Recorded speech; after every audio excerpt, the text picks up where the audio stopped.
Au soir de la dernière élection présidentielle, deux catégories d'Américains laissent éclater leur joie. D'un côté, les supporters de Donald Trump, élus sur la promesse de rendre sa grandeur à l'Amérique. God bless our president, Donald Trump! De l'autre, les partisans du cannabis, qui remportent ce même jour des référendums de légalisation dans 8 États d'un coup. It feels good!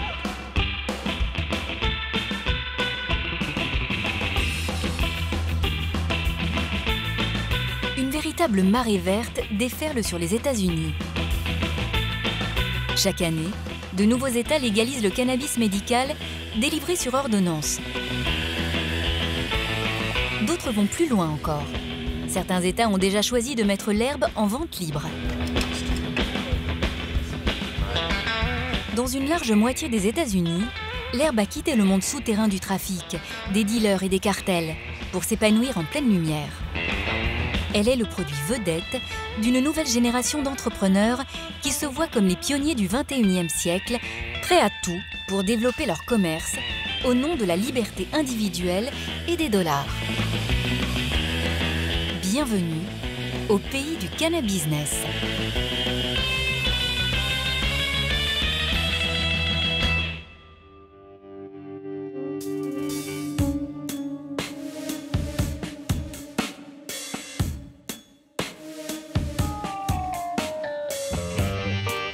En voyageant à travers l'Amérique du cannabis, nous allons découvrir 50 nuances de vert. Le pays compte autant de situations différentes que d'États. Et pour cause, le cannabis restant interdit au niveau national, chaque État est un laboratoire plus ou moins audacieux. Entre prohibition fédérale et légalisation locale, c'est dans une zone grise, mais ensoleillée, que pousse l'herbe folle américaine.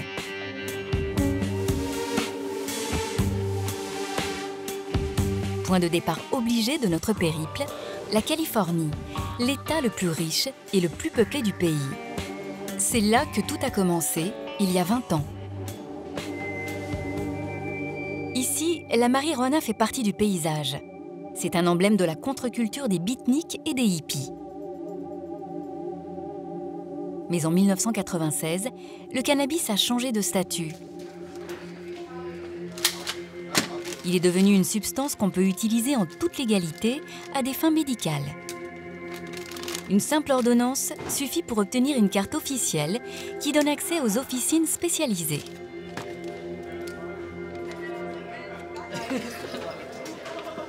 Voici à quoi ressemble aujourd'hui un dispensaire de cannabis médical à Oakland, dans la banlieue de San Francisco. Design épuré et ambiance feutrée, quelque part entre le drugstore chic et la jardinerie spécialisée. Bonjour, Comment ça va? j'ai plus que tu prends d'habitude, mais voilà une variété qui vient du même cultivateur. J'ai 25 plants de la variété Cookie et aussi 25 Platinum, tout ça vient de chez Dark Art. Ok, je prends déjà ça, mais je repasserai. Tu repasses? Ouais. Chez Arborside, les clients ne sont pas des clients, mais des patients. S'ils viennent ici, c'est pour se soigner, pas pour planer, même si le cannabis qu'ils achètent a bien les effets psychotropes habituels. Ils peuvent choisir entre des centaines de produits. L'herbe est disponible dans une trentaine de variétés différentes, chacune avec ses propres spécificités. Elle s'achète brute ou bien en joint déjà roulé, prêt à être fumé. Mais les patients peuvent aussi choisir parmi une sélection de résines plus concentrées, ce qu'on appelle couramment du hash, ou encore tester des formes plus innovantes. Bonbons, biscuits chocolatés, boissons, comprimés, huile de massage ou crème de soin. Le patron du dispensaire, Steve D'Angelo, incarne cette révolution verte qui secoue l'Amérique. Aujourd'hui homme d'affaires avisé, il a participé au combat des années 80 et 90 pour la reconnaissance des bienfaits thérapeutiques de la marijuana. L'adoption d'une loi sur le cannabis médical la première au monde, est une conséquence directe de la crise du sida à San Francisco dans les années 80. Il y avait des enterrements tous les week-ends. Partout dans la ville, des gens mouraient. Tout le monde connaissait des malades du sida de près ou de loin. Les malades avaient de telles nausées qu'ils ne parvenaient plus à s'alimenter, maigrissaient et finissaient par mourir. D'où le cannabis. Tout le monde a entendu parler des fringales liées au cannabis. Eh bien, ça marchait vraiment et ça aidait les malades à reprendre du poids. Et en les aidant à s'alimenter et à reprendre des forces, ça leur permettait de tenir le coup beaucoup plus longtemps. Quand on a compris ça, on s'est mis à se procurer du cannabis pour en donner à d'autres malades. Et c'est pour ça qu'il fallait changer la loi. Parce que nos amis étaient en train de mourir et que la police nous empêchait de leur venir en aide. C'était une réponse à un besoin immédiat, pas une stratégie. Il s'agissait juste de sauver des vies. Au-delà du sida, le cannabis est couramment prescrit en traitement d'appoint de nombreuses maladies, comme la dépression, l'arthrose, l'anorexie, la sclérose en plaques ou certains cancers. Voici par exemple une patiente qui achète du cannabis en accompagnement de sa chimiothérapie pour une tumeur au cerveau. J'essaie de trouver un traitement en rapport avec ma chimio. Pour les effets secondaires? Oui, c'est ça, je sors de chimio. Ok, je vois. Il me faudrait un P3. Lequel, le vert? Oui, le vert. Donc avec un peu de THC? Ah, il y a du THC dedans? Oui, à peine. Mais ça doit faire planer un peu. Ah oui, un petit peu. Mais sans non plus défoncer. Non, évidemment. Le CBD, ça rend plus alerte, mais sans te casser complètement. D'accord.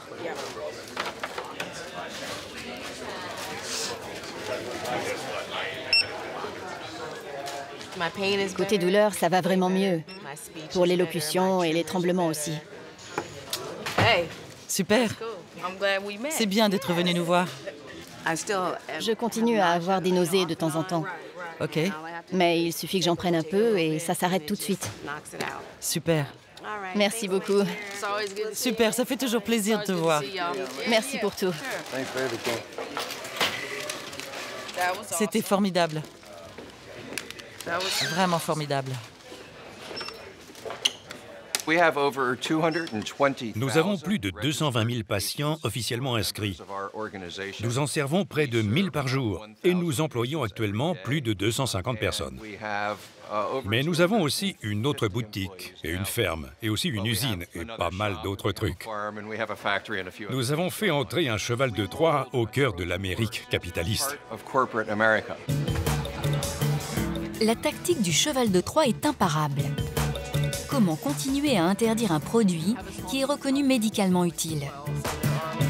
La légalisation du cannabis médical aboutit tôt ou tard à la légalisation complète, autrement dit, la vente libre. La Californie a voté en ce sens en novembre 2016. Les professionnels se frottent déjà les mains. En vue de cette nouvelle étape, nous allons agrandir ce site pour doubler sa superficie d'ici 1 an.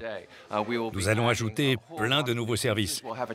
Il y aura une salle de dégustation où les gens pourront venir goûter et tester différentes variétés de cannabis avant d'acheter.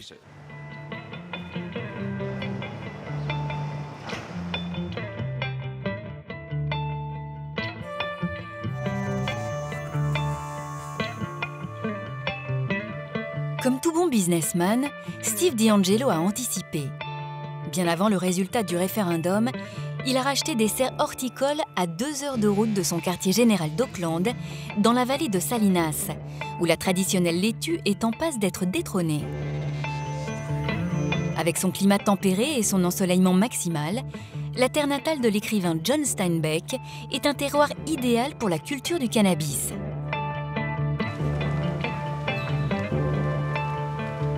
Steve DeAngelo voit grand. Si son exploitation s'étend déjà sur près de 4 hectares de serres, d'importants travaux d'extension sont en cours. Quant aux 25 salariés, ils seront rejoints dès l'an prochain par une centaine de nouveaux collègues.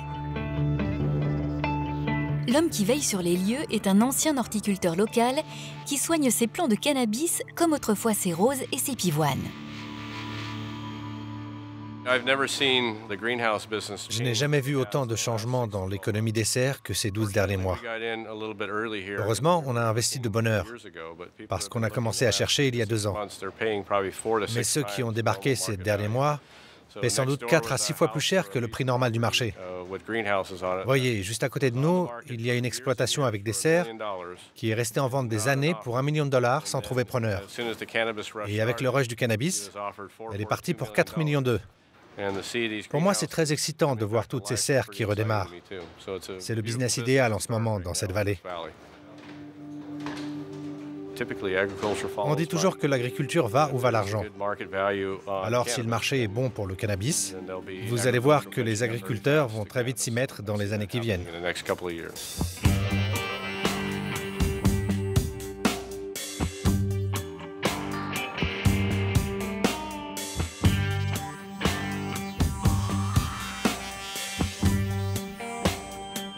Dans la culture épicurienne de la Californie, le cannabis est en train de prendre une place de premier plan. La mer, le soleil et l'herbe. Rien de bien nouveau ici. Sauf que désormais, tout est légal.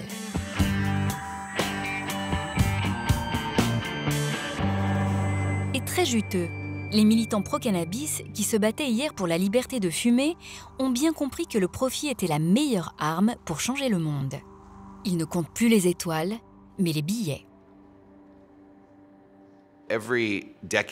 Chaque décennie, il y a 1 ou 2 booms économiques qui retiennent l'attention du public et qui créent des opportunités de richesse fabuleuses. C'est le cas du cannabis pour la décennie actuelle.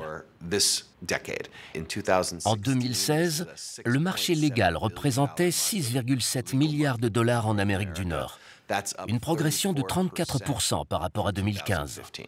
Il n'y a simplement aucun autre marché de cette taille dans le monde qui se développe à un tel rythme. Vous savez, je milite pour la légalisation du cannabis depuis que j'ai 18 ans. Nous nous servons du business pour atteindre nos objectifs politiques. En bref, si vous voulez faire bouger les choses ici-bas, trouvez le moyen que ça rapporte de l'argent et ça ira beaucoup plus vite.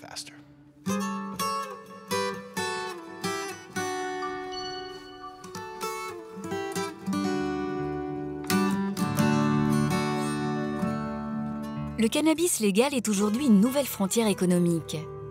Aux yeux de certains, il pourrait même être la solution à la crise pour l'Amérique désenchantée qui a porté Donald Trump au pouvoir. Adelanto, à 50 km à l'est de Los Angeles, illustre bien l'envers du rêve américain. Aucune trace ici de la formidable prospérité californienne. Une base militaire désaffectée a laissé place à un pénitencier déprimant. Pas de commerce, juste des lotissements égarés au milieu du désert, loin de tout. Alors Adelanto, ville à la dérive depuis les années 90, se jette aujourd'hui à corps perdu dans le cannabis. L'homme qui a proposé cette bouée de sauvetage s'appelle John Woodard. Hi, Katie. Ancien manager de groupe de rock devenu entrepreneur, ce conseiller municipal républicain s'est fait élire sur les promesses de l'herbe. J'adore notre nouveau grand président Donald Trump. C'est un homme d'affaires comme le maire et moi. Exactement l'homme qu'il fallait pour réparer notre pauvre pays. Bon, ici, il y a eu plusieurs facteurs économiques. Ils ont fermé la base aérienne en 85, je crois. Et tous les militaires ont été transférés sur d'autres bases. Certains sont tout simplement partis en abandonnant leur maison. Donc la ville a commencé à plonger. Plus rien ne marchait. Et j'ai découvert que c'était arrivé dans d'autres villes, comme Long Beach. Ces villes-là ont changé d'optique en se tournant vers le cannabis médical. Et maintenant, elles sont en plein boom. Là, je me suis dit, ça y est, j'ai trouvé le truc. Sous l'impulsion de John Woodard, Adelanto a fait le pari d'une zone verte dédiée au cannabis. 21 entrepôts géants pour la culture hors sol, près de 40 hectares au total. Pari réussi. Les investisseurs se sont bousculés dans le désert. Le financement de l'opération a été bouclé en un temps record et le prix de cette terre poussiéreuse a subitement décollé. Il y aura plein de bâtiments ici. Ça ira jusque-là et encore plus loin par là-bas. Ça, c'est un des 21 bâtiments, c'est ça? Eh oui, 21. C'est le premier. Et comme tu vois, c'est plutôt grand. C'est énorme, j'y crois pas. Ça fait dans les 20 000 mètres carrés. Presque la taille d'un hypermarché Walmart. Tu vois ce que le conseil municipal a accompli. On a amené le progrès et de belles opportunités. Attends, je prends une photo. Rien que dans ce bâtiment, là, je parie qu'il y aura au moins une centaine d'employés. Le coût total du projet est de 16 millions de dollars.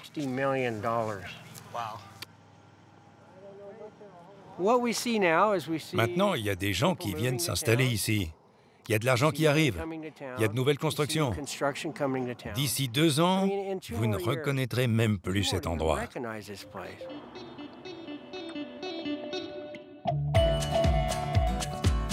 Le cannabis californien pousse vite. Trop vite peut-être. À quoi ressemblera l'état de la côte ouest, considérée comme la 6e puissance économique mondiale, quand cette nouvelle industrie tournera à plein régime? Pour entrevoir la réalité de demain, l'aventure du Colorado, révolutionnaire en herbe, est instructive. Jusqu'à peu, cet état des montagnes rocheuses était avant tout connu pour ses stations de ski chic et pour une sensibilité écologique peu commune aux États-Unis. Un état pionnier pour les énergies renouvelables et la protection de l'environnement. Sa capitale, Denver, est la championne américaine des pistes cyclables. Mais en 2014, l'image du Colorado a changé. Les électeurs de l'État ont défié la loi fédérale.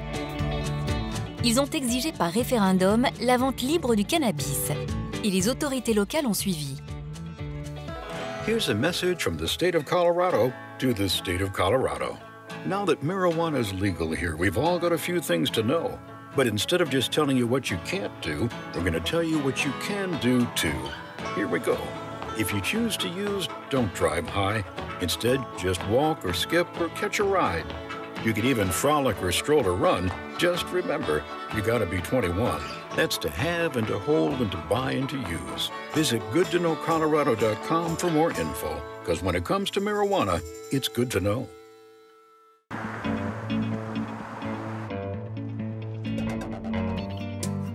Dans le Colorado, il suffit désormais d'avoir 21 ans pour acheter de la marijuana en toute tranquillité. Le boom est immédiat. La seule ville de Denver compte plus d'une centaine de boutiques. Ces cannabis shops sont souvent de petite taille, chacune avec ses spécialités bien connues des habitués. On trouve même dans les environs des stations-service où l'on peut faire le plein en herbe comme en carburant. Dans le centre-ville de Denver, les boutiques accueillent sans cesse de nombreux touristes néophytes attirés dans le Colorado par les odeurs de marijuana.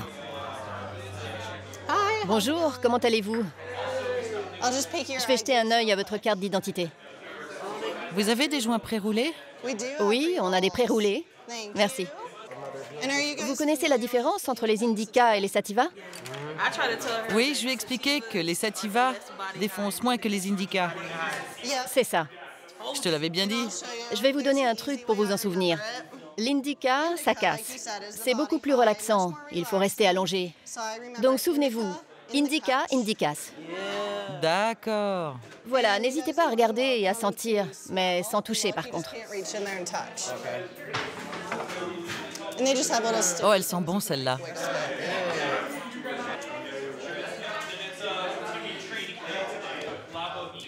Chaque variété de marijuana a son propre parfum. C'est comme le vin, il y a toute une gamme qui va de l'odeur du musc jusqu'au fruité ou des parfums plus étranges. C'est une affaire de goût personnel. En général, j'en fais sentir 2 très différents pour voir ce que le client préfère et le guider à partir de là. Vous êtes au courant des promotions du jour? Pas du tout. Il ne faut pas laisser passer ça. Au lieu de 60 $ le gramme normalement, aujourd'hui, si vous en prenez plusieurs, ils sont à 25 $. 2 pour 50 au lieu d'1 pour 60. Je vous fais la réduction. Le Colorado est devenu le laboratoire américain du cannabis légal. Légaliser toute la chaîne, depuis la ferme jusqu'à la boutique, personne ne l'avait jamais fait dans le monde. Pour comprendre l'impact de cette révolution verte inédite, le gouvernement de l'État a dû s'attacher les services d'un économiste. Le cannabis fait partie des choses qui attirent les gens ici. Il suffit de voir le nombre de grues de chantier, le nombre de logements en construction ou de restaurants qui ouvrent chaque mois, le nombre de sociétés qui installent des bureaux ici. Tout cela indique, à mon sens, que le cannabis a sur l'économie locale des effets positifs plutôt que négatifs. En fait, les 1,3 milliard de ventes ont eu un impact économique total de 2,7 milliards et ont créé 23 500 emplois. Denver, aujourd'hui, c'est un peu la Silicon Valley du cannabis. Et ce n'est pas tout. Le commerce de la marijuana rapporte 120 millions de recettes fiscales supplémentaires par an. L'État du Colorado a choisi de les affecter à la réfection des écoles et au programme d'information et de prévention sur la drogue destiné aux ados. Autre conséquence immédiate de ce boom de l'or vert, Denver a vu apparaître un nouveau tourisme insolite, centré sur la dégustation du cannabis. Par exemple, pour 70 $, on peut apprendre à la fois à rouler un joint et à rouler des sushis.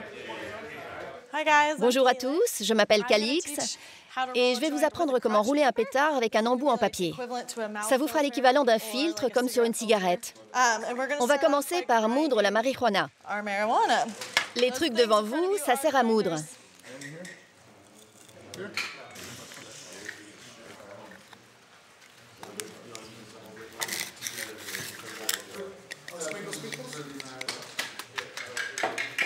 Bon, l'étape suivante, c'est de rouler l'embout en papier.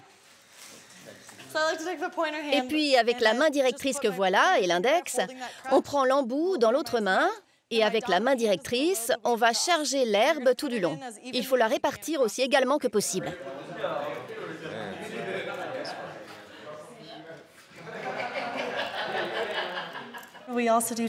On emmène toujours les touristes faire le tour des sites de culture. Et après, on monte dans un bus avec du cannabis, un bus spécial où on a le droit de fumer son cannabis. Le dimanche, on a un cours de cuisine pour apprendre comment utiliser le cannabis dans les aliments, avec une démonstration par le même chef que celui qui fait le cours de roulage de joints et de sushis. Et on propose même des massages au cannabis. Ensuite, vous prenez votre joint sur le côté pour l'approcher de la flamme et vous allez juste le rôtir comme si c'était un chamallow. Le rôtir comme pour le brunir, OK? Je ne brûle pas le papier, je vais juste le brunir sur les bords. Comme ça, vous pouvez retirer le bout. Et on allume. Et on décolle. Et voilà comment on roule un pétard. Si vous avez besoin d'un coup de main, je suis là.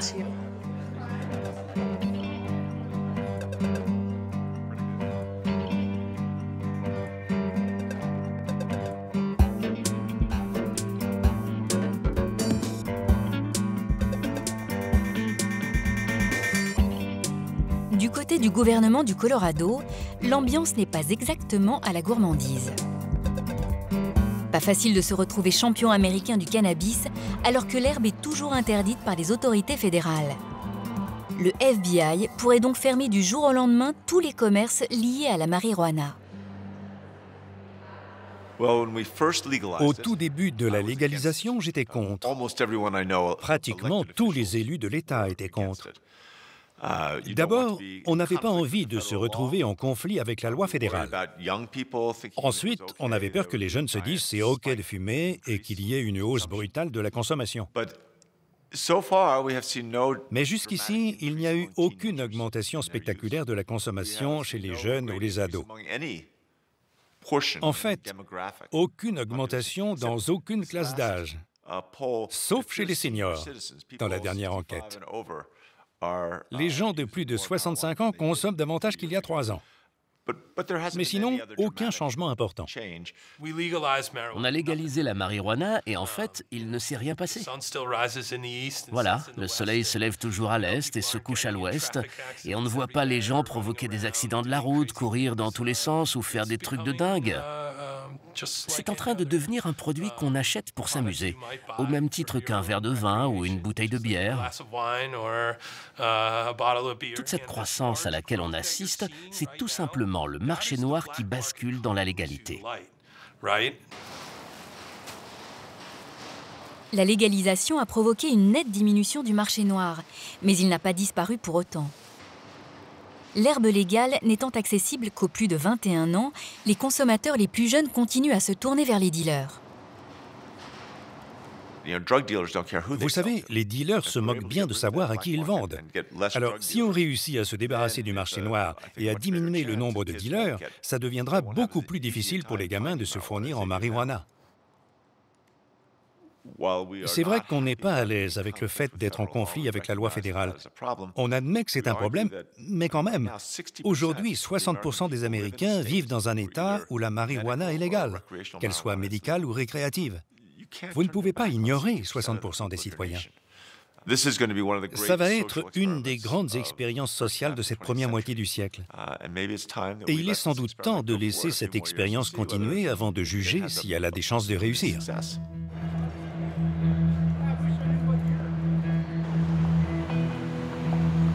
Rien ne prédisposait pourtant le Colorado à devenir un État pionnier de la libéralisation du cannabis. Ici, on est loin de la culture alternative de la côte ouest. Il y a toujours eu dans ce coin des Rocheuses davantage de cow-boys et de militaires que de hippies. Les résistances politiques étaient bien plus fortes qu'en Californie, jusqu'à ce qu'une petite fille de 4 ans ne retourne à elle seule l'opinion publique. La petite Charlotte Figi faisait des dizaines de crises épileptiques chaque jour. Mais en 2012, une huile de cannabis particulière, disponible uniquement dans le Colorado, lui a permis de retrouver une vie presque normale. L'histoire de Charlotte a commencé lorsque ses parents ont cherché le traitement de la dernière chance pour elle, car tous les médicaments avaient échoué. À ce moment-là, nous produisions une herbe qui avait un taux très élevé de CBD, le cannabidiol, le composant non psychotrope qui est dans notre produit CW Hemp. Ils nous ont repérés et ils nous ont convaincus de laisser Charlotte en prendre. Elle a passé une semaine entière sans crise épileptique, alors qu'elle en avait 300 par semaine. Aujourd'hui, elle vit 99% du temps sans crise. L'histoire de Charlotte a révélé au grand public les effets thérapeutiques du cannabis. Elle a aussi été le point de départ de la première success story du cannabis business, celle des Stanley Brothers. Ça n'a pas été facile au début avec Charlotte, parce que c'était une petite fille de 5 ans. On était persuadés que le cannabis était sans danger, mais en donner à une petite fille, c'est une autre histoire. Dans notre cas, il fallait l'accord de 2 médecins. Donc Charlotte a dû voir 2 docteurs qui ont approuvé chacun le traitement. Après, lorsqu'on a vu comment ça marchait pour Charlotte, on a compris que ça allait avoir un énorme effet et que les barrières allaient tomber dans les années suivantes. Installé à Boulder, au nord-ouest de Denver, le laboratoire des Stanley Brothers a mis au point le dérivé cannabique le plus vendu au monde, qu'ils ont baptisé Charlotte's Web.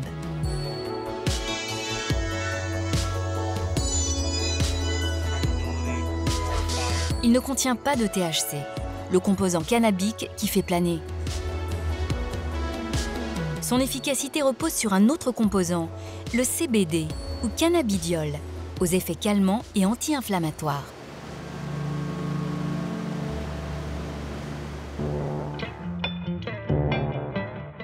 Dans le sillage de Charlotte Figi, des familles entières ont déménagé dans le Colorado, à seule fin de se procurer du cannabis pour soigner leurs enfants. Mais l'huile de cannabidiol, mise au point pour Charlotte, ne marche pas pour tout le monde. Il faut dans certains cas lui ajouter du THC.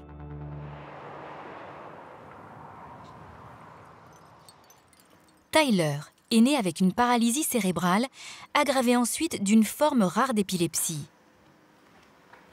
Ses parents ont découvert que le cannabis réduit la violence de ces crises, mais faute de recherche médicale, il n'existe aucune information précise pour définir le dosage ou la composition.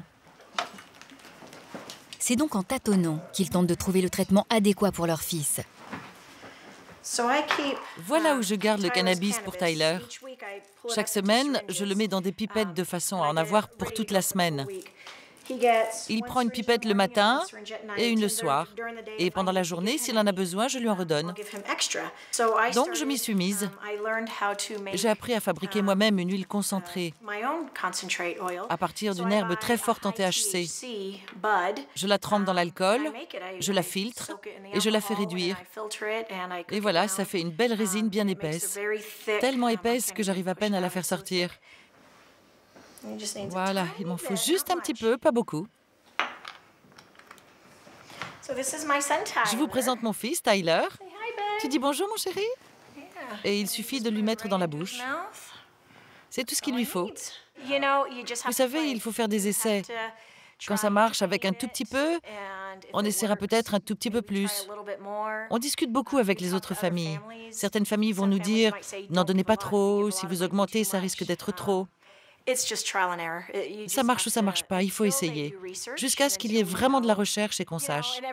En plus, chaque enfant est différent. Certains ont juste besoin d'une goutte, d'autres beaucoup plus.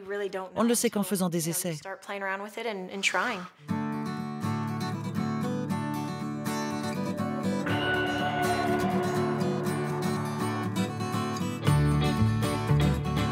Pour les scientifiques, le cannabis est un continent vierge à explorer d'urgence.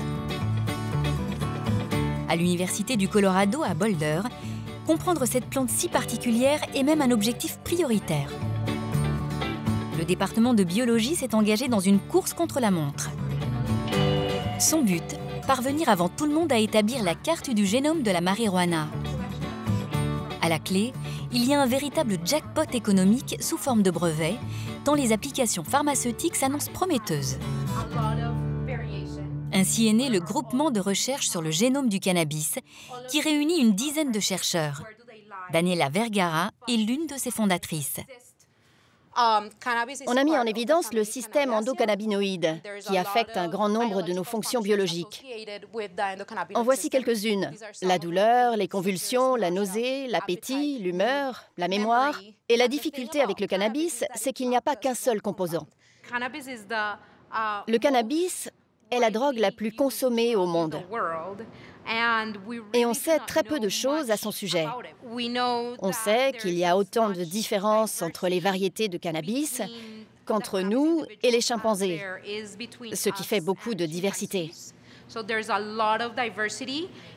Si vous voulez faire pousser une variété particulière pour obtenir des propriétés spécifiques, il vous faut une carte. Vous devez savoir où se trouvent dans le génome de la plante les gènes liés à la production de tel ou tel composant qui soignent les gens, par exemple, pour l'épilepsie ou pour la douleur. Donc, si on parvient à décrypter le génome de la plante, on pourra faire des variétés spécifiques qui soignent telle ou telle maladie. C'est plus long que pour d'autres végétaux, mais on est en train d'y arriver.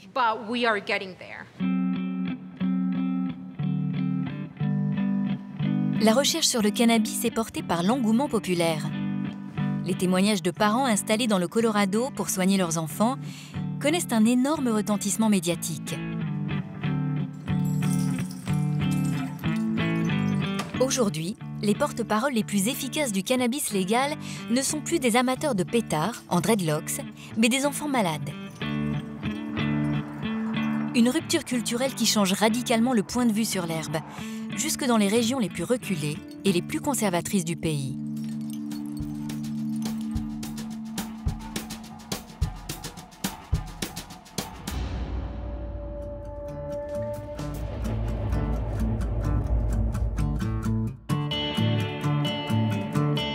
Le Dakota du Nord est un des États les moins peuplés des États-Unis, avec 4 habitants au kilomètre carré. Des terrains tellement pauvres qu'on les a surnommés les Badlands, les mauvaises terres.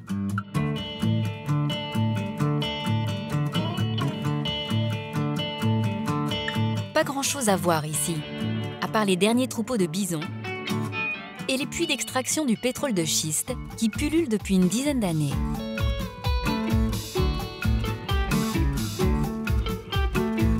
Et aussi quelques monuments insolites qui célèbrent avec humour le caractère rural et bucolique de cet État perdu tout au nord, à la frontière canadienne. Ici, on a voté massivement pour Donald Trump, 2 électeurs sur 3. Mais on a voté le même jour par référendum en faveur de la légalisation du cannabis médical, exactement dans les mêmes proportions. Aucune contradiction pour cet artiste local, dont les sculptures géantes ponctuent les routes interminables du Dakota.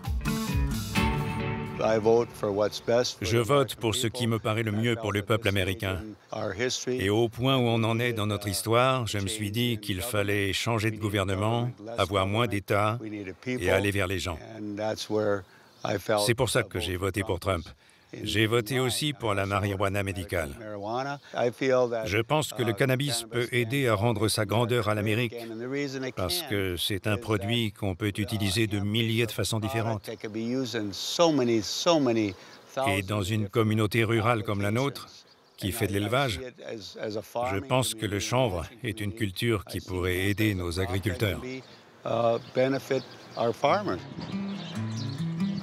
Et pourtant, la victoire du cannabis médical lors du référendum a surpris tout le monde ici.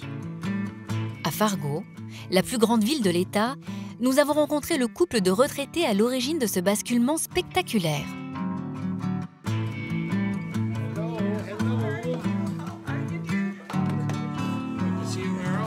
Anita et Ray Morgan ont découvert les bienfaits du cannabis après une opération chirurgicale qui avait laissé Ray en proie à des douleurs persistantes.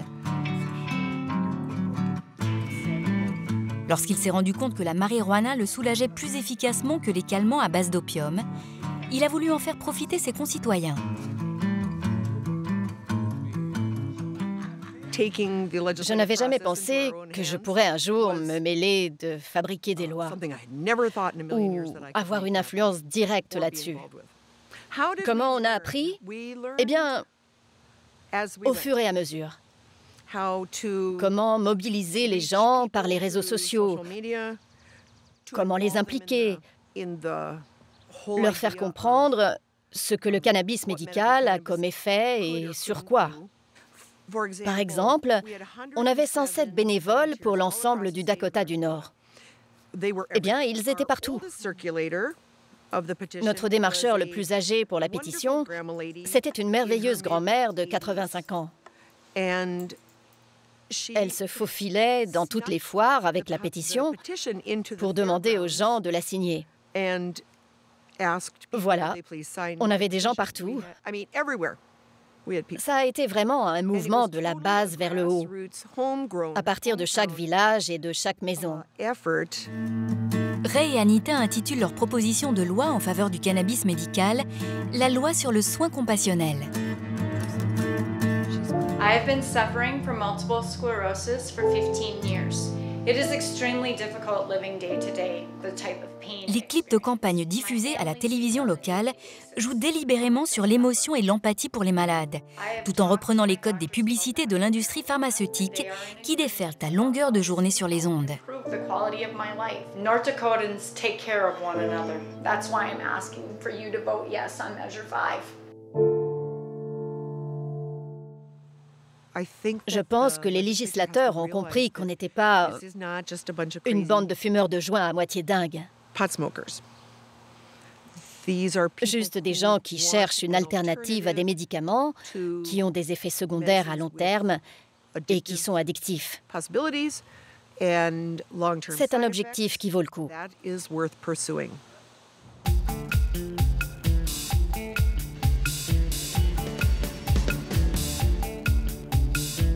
Pas si simple pourtant de transformer un référendum en loi. Dans le Dakota du Nord, les élus locaux traînent les pieds pour définir les modalités d'application. À Bismarck, la capitale de l'État, nous sommes allés à la rencontre de Richard Wagner. Il siège au Sénat local où il est le chef de la majorité républicaine. Il se définit lui-même comme un chrétien conservateur, farouchement opposé au cannabis comme à toutes les drogues. On se rend bien compte de ce qui se passe dans les autres États, en particulier au Colorado. Et on ne veut pas de ça ici. Je suis persuadé que la marijuana mène à d'autres drogues, qui mènent à la délinquance. Ça affecte les travailleurs, ça affecte les employés, ça rend tout le monde moins productif. C'est ça que je redoute, une détérioration de notre société.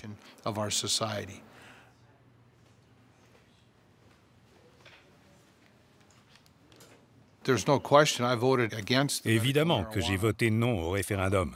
Mais une fois les résultats proclamés, le peuple a parlé. Et on croit en cela ici. Une fois que le peuple s'est prononcé, il faut en tenir compte. Et c'est ce que nous avons fait. On a dû corriger des choses dans le projet initial. Par exemple, il était question de cultiver soi-même.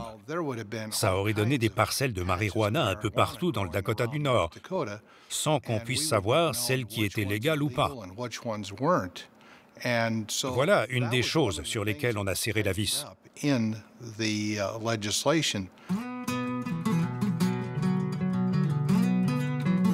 Le projet d'origine prévoyait l'autoculture, car les distances sont énormes ici.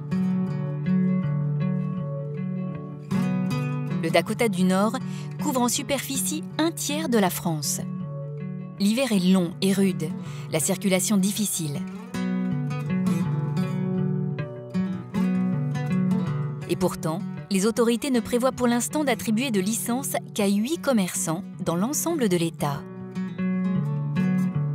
Et c'est beaucoup trop peu aux yeux des militants qui ont porté le référendum. Il a fallu faire des compromis. Alors, des gens nous ont dit « Vous auriez dû aller devant les tribunaux, il ne fallait rien changer au projet. » Et là, vous vous dites « D'accord, mais ça aurait tout bloqué. » Donc, on a renoncé à certaines choses, en espérant que les services de santé tiendraient parole quand ils nous ont dit « Tout sera en place d'ici un an. » J'espère juste qu'on a fait les bonnes concessions. Ça me tracasse encore aujourd'hui. L'exemple du Nord Dakota montre bien que la révolution cannabique est en marche. Les professionnels du secteur sont plus que jamais dans les starting blocks.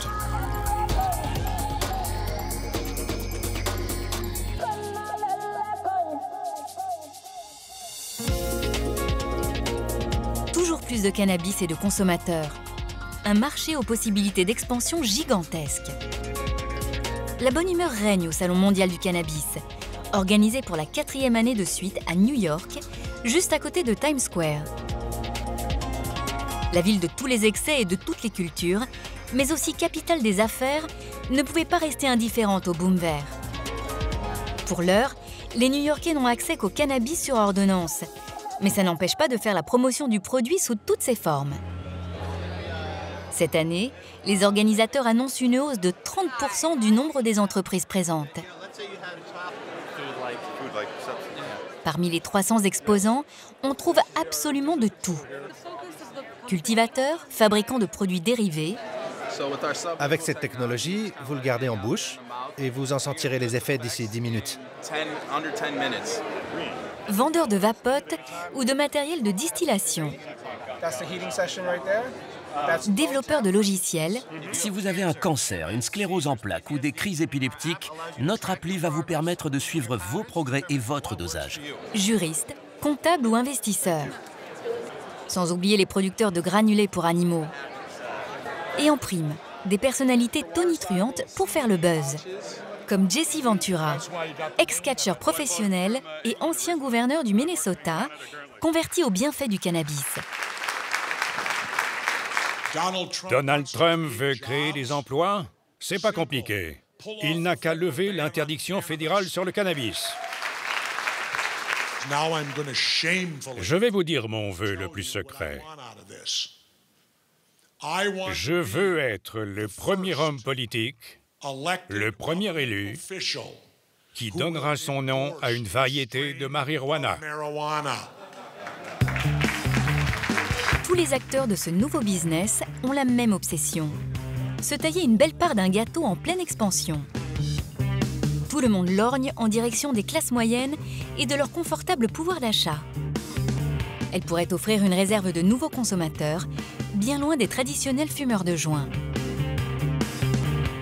Certains ne manquent pas d'imagination, comme Canacorp, qui a déjà levé près de 6 millions de dollars pour séduire les consommateurs les plus hésitants. Nous avons mis au point un vaporisateur de table qui s'appelle le CanaCloud. Il marche avec des capsules prêtes à l'emploi qui contiennent le cannabis produit par nos cultivateurs. C'est un peu le Nespresso de la vaporisation de cannabis, un système à capsules. En fait, on essaie de regarder au-delà du médical et du récréatif. Ce ne sont pas les deux seules catégories de consommateurs de cannabis. Nous pensons qu'il y a un large échantillon de gens entre les deux qui cherchent tout simplement le bien-être.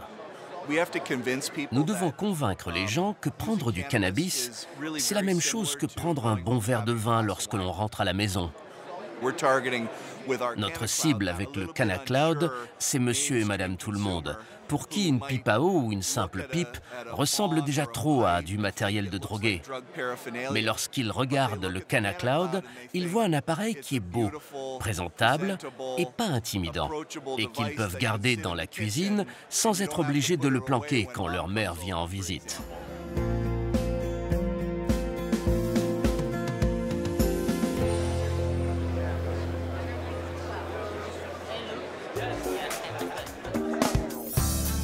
L'euphorie ambiante ferait presque oublier qu'une énorme incertitude plane toujours sur le cannabis, son interdiction au niveau fédéral.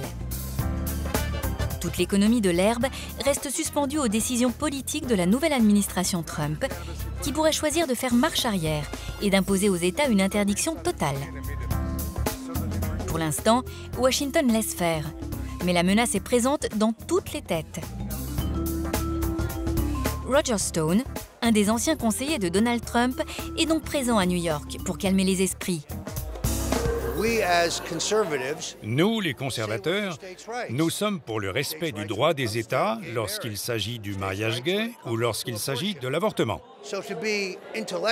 Donc, si on veut être intellectuellement cohérent, il faut respecter les droits des États lorsqu'il s'agit du cannabis.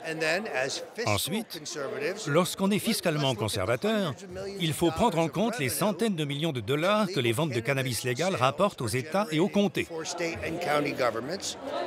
Je pense que ces arguments vont convaincre les républicains. Je fais confiance à Donald Trump, que je connais depuis 40 ans. Il pense en dehors des cadres établis. Ce n'est pas un idéologue, mais un pragmatique qui ne s'intéresse qu'aux résultats. Et je pense qu'au vu de tous ces éléments, il ne pourra que suivre son instinct qui l'a déjà poussé à se prononcer en faveur des droits des États. Donc oui, je suis optimiste. Malgré les paroles rassurantes de Roger Stone, tous les acteurs du cannabis savent que la situation est mouvante. Donald Trump reste imprévisible sur ce sujet, comme sur bien d'autres. Et c'est bien au plus haut sommet du pays que va se jouer dans les années qui viennent l'avenir de l'herbe.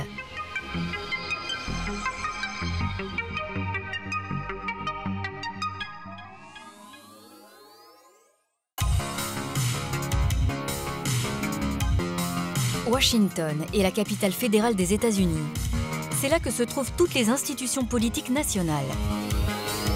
Ici aussi, le vent de l'histoire souffle dans le sens du cannabis légal. Dans les couloirs du Congrès, les politiciens de tous bords s'activent pour ramener à leur cause les États encore prudents et battre en brèche les réticences fédérales. En début d'année, des élus de droite et de gauche ont même formé un groupe parlementaire pro-légalisation. Parmi eux, figure un député conservateur de Californie, ancien collaborateur du président Reagan. Nos ressources financières sont limitées, comme celles de tous les gouvernements. Et je pense que c'est un énorme gâchis de dépenser de l'argent et le temps de nos policiers et magistrats pour essayer d'empêcher les gens de fumer de l'herbe dans leur jardin. C'est parfaitement ridicule. Et pour moi, c'est une question de liberté. Mais l'élément essentiel aujourd'hui, c'est de savoir ce que Trump va décider de faire ou pas. Et je ne suis pas tranquille. Je ne sais pas comment ça va tourner. Je vais faire de mon mieux pour en parler directement au président Trump, au moins quelques minutes. On verra si j'y arrive, et si ça a l'effet que j'espère. Ça me tracasse, mais bon, je suis un surfeur. Je ne prends pas les choses trop à cœur. Le principal allié de Dana Rohrabacher est son exact opposé politique, un démocrate écologiste et libéral de l'Oregon. Je pense que personne ne sait à quoi s'attendre de la part de ce gouvernement. Chaque jour, les gens vont de surprise en surprise, y compris ceux qui travaillent pour cette administration. Il n'y a aucune cohérence. Mais maintenant, les citoyens américains ont décidé d'aller de l'avant. Maintenant, nous avons une industrie en plein essor. Maintenant, il y a des millions de gens qui bénéficient de la marijuana médicale. Ce mouvement est irréversible. On ne peut plus revenir en arrière. Et il n'y aura plus jamais de président élu qui ne soit pas pro-cannabis. Les États-Unis sont aujourd'hui les leaders mondiaux du cannabis-business. Ils sont aussi le laboratoire où s'inventent les politiques qui permettent de réguler ce nouveau marché et dont s'inspirent déjà des pays comme le Canada, le Mexique ou encore la Colombie. À Los Angeles comme à Denver, à Boston comme à New York, l'industrie monte en puissance. Sous l'impulsion des lobbies, son expansion va encore s'accélérer dans les années à venir. Au point sans doute de frapper très bientôt aux portes de l'Europe.